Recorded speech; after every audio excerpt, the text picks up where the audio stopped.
Hello friends, in this video I am going to discuss 18th century and the changes that took place in English language during 18th century.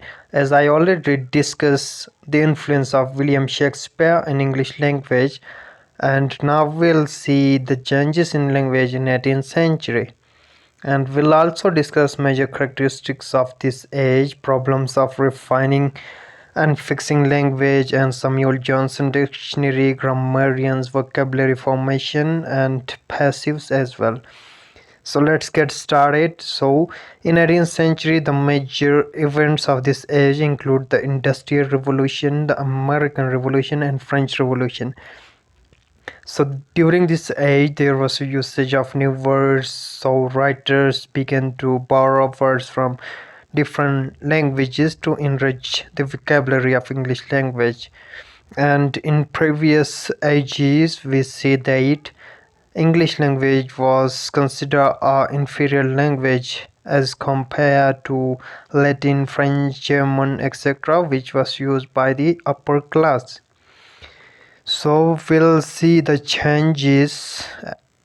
Okay, so the major issue was about the standardization of English language to make it a standard. So there was a greatest need of dictionary and grammar, the rules of grammar to be implemented in language. So purity of language should be achieved on basis of these grammar, dictionary as well variety. So variety was seen as negative, but for a standard language it is necessary to have rules and regulation of grammar. So this crisis was fulfilled by Samuel Johnson, a prominent figure in language in history of English language. So Samuel Johnson, what he did, he published on 1755. He published the first standard dictionary of English language. It contained 40,000 words. For each of word the usage was given. So the interesting fact about his dictionary is that he compiled all the work himself, and it took 8 years for him to do so. So there were some flaws and defects in his dictionary. So we'll see that if we judge this dictionary, we'll see that its etymologies are often incorrect, and it includes a host of words with very questionable rights and regarded as belonging to personal choices. For example, the word literary in his dictionary mean related to alphabet, but in modern dictionary we see that the meaning of literary refers to literature or text related to literature. And positive aspects of his dictionary include it offers a fixed spelling that could be accepted as standard, and it supplies thousands of quotations illustrating the use of words, and the chief intent of it is to preserve the purity of English words, and pronunciation of language become fixed, and it exhibit English vocabulary much more fully than ever before. And according to him, change in language is constant and it would get corrupted to keep its purity. And now we'll see the grammarians of 18th century. So the persons who study grammar are known as grammarians. And language change in 18th century, all aspect of language change continuously. Yes, as we see, the modern English we have today is very different from Old and Middle English. So a comparative, by comparing Old, Middle and Modern English, I make a separate video. You better watch it to get a clear idea. I'll provide you a link in the description or in above I button. So we'll see now. So changes that happen different places often give rise to different forms, different dialects, and this is one reason for differences in accents and grammar. So now we'll see the types of grammar, and that is prescriptive grammar and descriptive grammar, and we'll differentiate between both. So prescriptive grammar generally created by writer, and it is used by anyone, whereas descriptive grammar generally created and used only by linguists. And prescriptive grammar, it attempts to change people's language behavior, whereas descriptive, it describes people's language behavior. And prescriptive, it tells us what should be and should not be said, whereas in descriptive, it tells us how language is used, not how it should be used.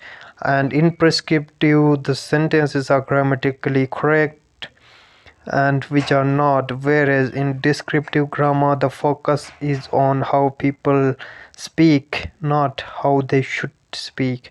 And prescriptive grammar, how language should be used, it focuses on, whereas in descriptive it basically it focus on rules. Rules are not important, sorry about that. Rules are not important in descriptive, whereas there are set of rules for prescriptive grammar. And the age of reason, yes, 18th century we see this is age of reason and the age of prescriptivism as well. So in 18th century, during the age of reason, the writers decided that it was necessary to standardize English language. And previously many dialects of English were used in England, and the dialect that everyone should use should be something standard, fixed, same for anyone. So the printing press by William Caxton also play important role in written English language. And prescriptive grammar, we see these grammarians wrote prescriptive grammars of English in the following years: Joseph Priestley 1761, Robert Law 1762, John H 1763, and Noah Webster 1764. And now we'll see examples of analogy in prescriptivism. So 18th century prescriptivists often made their decisions about which language form should be based on language. So what they did is they consult, they already know the classical languages, Greek, Latin, Roman. So these languages had characteristics they were looking for, means they didn't change, they were standard, and they were no longer spoken by native speakers but accepted as being valuable languages. And prescriptive rules created 18th century attempted to make English as much like Latin or any other prestigious language of that age. And how did the prescriptivists decide what grammar to prescribe? So the prescriptivists generally believe that language should be fixed and unchanging, and philosophies of time indicate that universe or logical place and expected language to be logical. So there was variation among dialects of English. They considered it something to be disorder like, and they just want to order it under a given standard language. So by dictating one set of language forms that would work for anyone everywhere. So the solution is logic and analogy. The grammarians did not want to accept form what that in common use, but variation was the thing they were trying to avoid, and they just want a standard language, looking to basically two sources of their linguistic decision: logic and analogy. So we'll discuss what logic is in prescriptivism. So Bishop Laws is famous for prescribing the nominative pronoun in comparatives, and so these are some of his rules. We'll see he is taller than I in contrast to he is taller than me.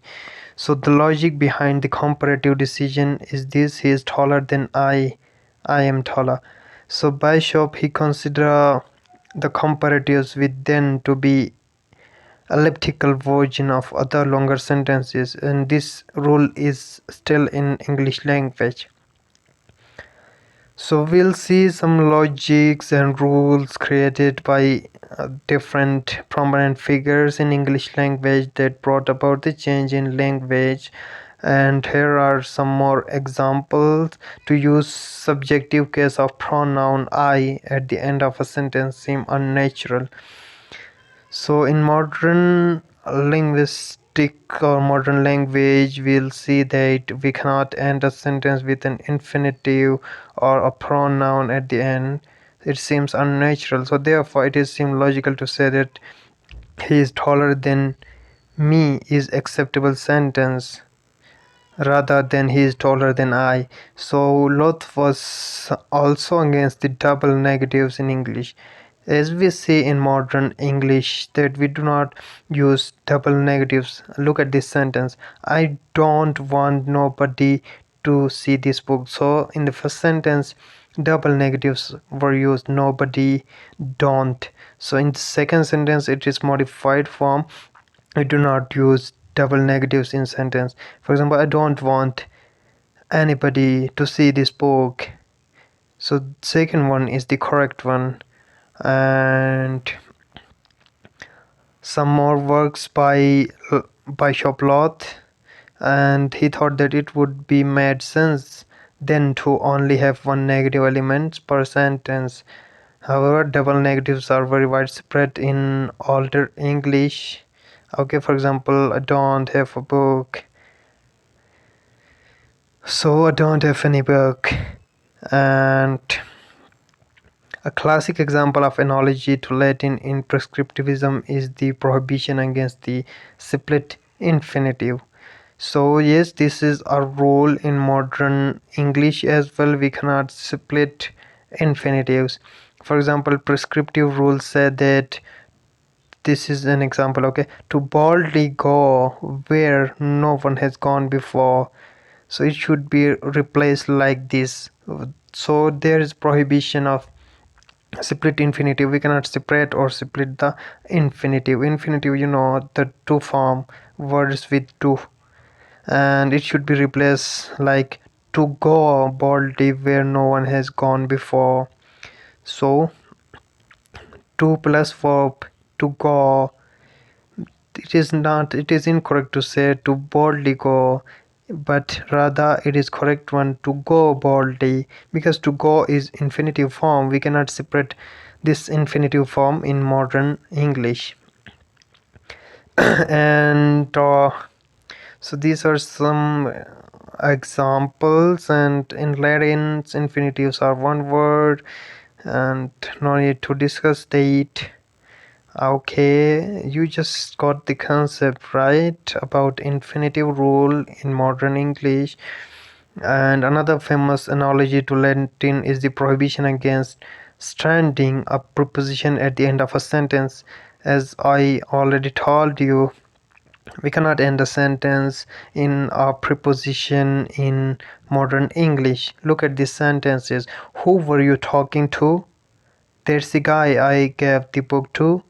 So in old English you see sentences like this ending a sentence in preposition, but in modern English we cannot end a sentence in prepositions.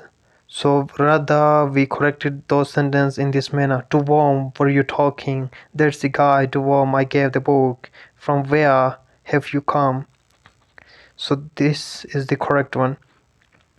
So this is discussed in German language, and now we'll discuss the contribution of Jonathan Swift, an important literary figure in history of literature and language as well. So he was an Anglo-Irish satirist, essayist, poet and critic, and his notable works A Tale of Tub, Gulliver's Travel, and A Modest Proposal. We'll see Jonathan's proposal as well, Swift proposals. Okay, Jonathan Swift's proposal.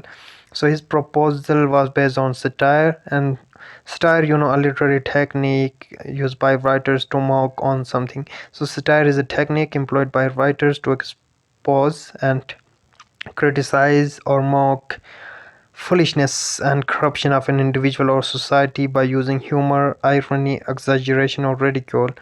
and the genre of his work was based on Juvenalian satire, and Roman satirist Juvenal disagreed with the opinion of public figures, instructions of public and active attack them through in his literature.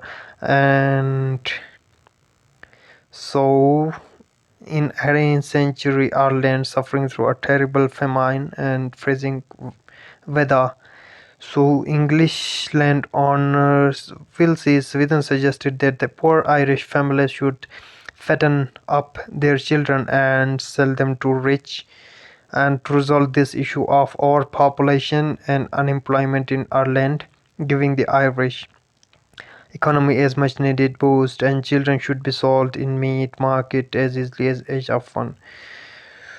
So it was presented in guise of an economic treatise and satirical support, and it suggests some recipes for preparing this delicious new meat. And positive effects will see husbands will treat their wives with more respect and parents will value their child. And the major themes include visions of Ireland, food, suffering, greed, politics, power, and religion. And now we'll see change of vocabulary reformation in English language in 18th century. So there are different ways of enriching the vocabulary of any language, and the most popular is borrowing words from other languages. And there are also many other methods of word formation. We'll discuss, yes, there was video on word formation. So here we'll see different techniques of forming new words in language by compounding, affixing, shortening, acronyms, and then meta analysis, back formation, coinage, and false etymology. These all are methods to form new words. We'll discuss them in a separate video. Yes, video is available on my channel. Link is above or in the description of the video. So different words, for example, we see compounding words by combining two or more words to make one word. For example, butter plus fly. So these are two different words, you see, and when combined, a compound word is formed, butterfly. Cupboard, more example, are, and latest examples include Facebook, YouTube. Okay, and affixes means by adding suffixes or prefixes a new word is formed. And so these are the techniques of word formation. These have been discussed in another video. If I discuss them all in this, the video will go too long, okay, and it become boring. So I discuss it in separate video. So that's all. Hope you understand. The notes are in the description. Thank you for watching.